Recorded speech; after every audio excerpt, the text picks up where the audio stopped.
I got to kick this thing off. Can I kick it off? 1, 2, 3, 4.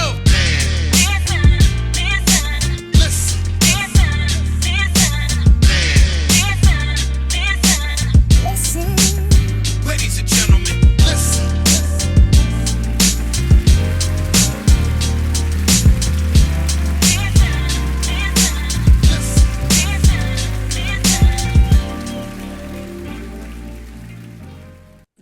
And what's missed in that, and I get in trouble when I say this,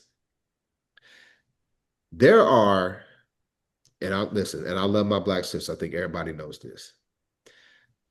But there are a lot of our Black sisters who are grown, our age, who are probably undiagnosed neurodivergent because they were neglected in the schools when we were kids. Because they really tried to put the young Black men in special ed. Because if we put the young Black men in special ed, we get them ready for the prison. If we put the young Black men on Ritalin and shit like that, we get them ready to be drug addicts. We ain't necessarily got to do that with the young Black women. We could just be mean to them. Say, hey, listen, the white girl's cute, you not. Right? Mm-hmm. So that type of service and support, all of our children were being neglected. It just happened in different ways. Mm-hmm. In the 8th grade, one day I was sitting in the locker room and this Black girl was with her group of white friends and they were all pulling her hair and pushing her around and stuff like that. And I was just sitting there and I was like, is that what I look like with my white friends? And I was like, yeah, that's it for me. That was the day I stopped letting people call me Nikki.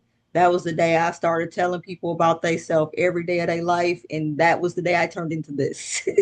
But that day I was like, let me tell you what I'm not going to be. I'm not going to be that. And listen, y'all know me. Y'all know I'm super Black power. But there was a time when my parents moved me to that white school. I tried to assimilate because sometimes it's just easier to do so. Exactly. And I'm going to tell you, the person who saved my life was my cousin, Montez Bug. My cousin that still lived in the hood came to visit for the weekend. School had a skating party. So Montez goes with me to the skating party. My little white friends from school, they had the skating party. So as soon as we get up in the skating party, my voice changes. Hey guys, oh, he's a geek. I'm talking, and Montez turned and looked at me, and I said, "Yeah, you're right." Yeah, and I'll never forget that to this day. He turned and looked at me like, "What are you doing?" And I was like, "You're absolutely right." Man, absolutely. So now, even now in corporate America, I don't change my voice. Like my voice may be professional, but I distinctly remember, maybe y'all's moms did this, but I remember making fun of my mom because she had a white ass voice when she was on the phone. Like her changing her voice so that she didn't sound Black, so that she wouldn't be discriminated against when she was talking to on the phone. I'm not doing that shit. Because you deal with these country bumpkins, they ain't got to change nothing up. Right. And that's the thing. And it's not, like you said, you can be professional, but keep your same voice. But you right. know, and so that's the thing, when you go altering the pitch and the tone of your voice and cadence, that kind of stuff. Yeah, that's. I think sometimes you don't even notice it until somebody call you out and you be like, nah, you got me. Yeah, I mean, and I'm saying this as a 49-year-old man. When I first got into corporate America, I probably did change my voice. I ain't gonna front. I probably did, right? But now that I'm more secure in myself as a man, I'm not doing that shit. I don't know. I had the added negative aspect of racial ambiguity. So when I was in the 6th grade, basically the white people and the Black people did not hang out with each other in Belleville, Illinois. So they was like, when I first started going to school there, they was like, you got to pick a side. I was like, what you mean? They was like, mixed people got to pick a side. I was like, I'm not mixed. Who do you mean I got to pick a side? Where that come from? Mixed. Oh no, that's wild. That's crazy. No, they like, you can't hang with both. So you can't, if you hang with the Black people, they will not let you hang with the white people. So like, because I had came from white schools, my first day I sat at the table with the white people. They all got up and moved. I was like, oh, they're not kidding. And then the Black people was like, they were so far apart on the sides. I was like, I'm just gonna sit here, right here in this middle space and just create a new space. There's an person. extra level of resentment for race traders. Yes.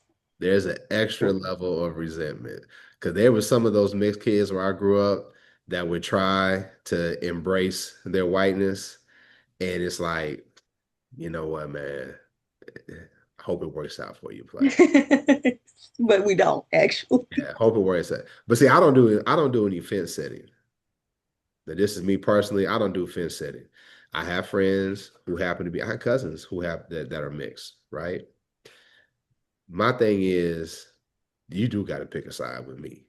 I'm not saying you got to shit on your white side, but all that old like, oh, I'm black when it's advantageous for me, and then I'm mixed when it's not. Miss me with all that. Cobblination. You don't do the cobblination. Right? No. I think there's a middle ground there. I think there is, but you can acknowledge both sides because you can. I didn't say you had to totally it's not a disregard why. it. It's not a why that there a middle ground. It's the fact that there is a middle ground. It's not a why. Yeah, but is there really actually true? There is. Yeah. I'm gonna tell you why that's not true. There's a perfect example. One example, like you said, does not make the norm. You literally just said that. So go ahead. All right, but this example is a clear case of why what y'all saying isn't true. Again, okay, give your one example. Go ahead. Okay. President Barack Hussein Obama, black man, right? Mm-hmm. And we've said it multiple times on this show that is because of his closeness with his white grandparents that he always was conciliatory and wanted to reach out to the other side, and he always saw the good in the other side, and all they did was show him hate. They still show him hate, right? So there really isn't any middle ground. They're going to force you to pick a side, whether you want to or not. So it's not. I'm not being extreme. The reason I'm not being extreme by saying, hey, I really don't do the fence setting. I'm not expecting you to just totally like forget your white mom, forget your white dad, forget your white family. No, I'm not saying that. But I'm saying is you're gonna be black, you need to be black. But you don't define that for people. Or go with the biracials. But don't try to you can't sit on the fence, dog. You can't. I think you made the point for us when using your example. He was elected as the most powerful person in the world. And you're saying the other side hated him. Obviously, a large portion of them did not. What? He wouldn't have got elected if they hated him. That's impossible. We've had this discussion many a times. And then not only that, but what you're saying not going to win. Have y'all been around white folks? Do y'all really know how they That's not think everybody about that, man? It's not everybody. Obviously, they go again. There are segments. There are segments. Correct. Let me address this. Can we stop saying it's not everybody? Because it don't need to be everybody.